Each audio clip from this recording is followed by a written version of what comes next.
For this next part, what I'm going to be doing is really just reinforcing the frame. I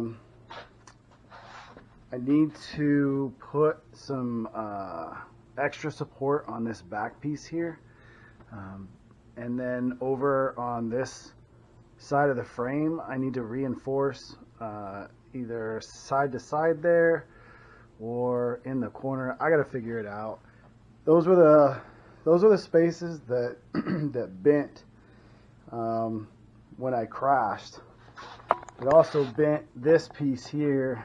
That was another reason why I didn't put the seat brace right back in the same spot, is because it was kind of right in the middle, and I just felt that pressure going down might be a little too much because there's not a lot of extra bracing on this portion of the frame. But other than that, I'm just going to start taking apart the seat, take the seat off, take the motor off, and start cutting up these. This is just some extra pieces of the frame that I have.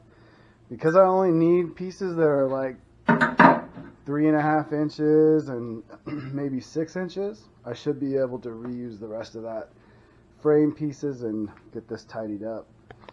Like I said, this is just to reinforce portions of the frame. I wrecked a couple months ago, and I had to re-bend the frame back together, and the seat broke off, and that's really what kind of prompted just the whole rebuild.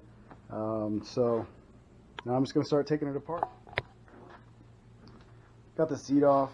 I got one piece cut. And this is going to go right here, somewhere right in here. And then I cut the other piece here. Oops, still hot. And it's going to go right here. It's about 6.25 inches. And then I'm going to put a little piece right here just to hold the back brace on. As you can see, it's kind of flimsy. And that's where we stand. So this is where the pieces are going to be positioned.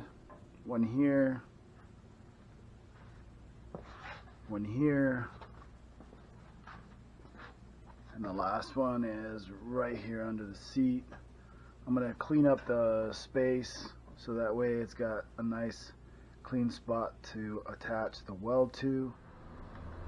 At this time I've got these cross member pieces welded in. I welded them in on the top. Got the seat all braced in and welded in. I welded a little bit more down here. Did some grinding too, of course, because my welds are crap. Alright, I went ahead and got the motor mounted. I'll tell you, that motor mount is pretty awesome. It does all these different degrees, clamps right on to the frame. It's got Allen wrench pieces there. I got it loose right now because I'm going to put the chain on. My chain that I have, I actually don't have a master link. And so what I end up doing is just putting it all back together when I put it on the sprocket.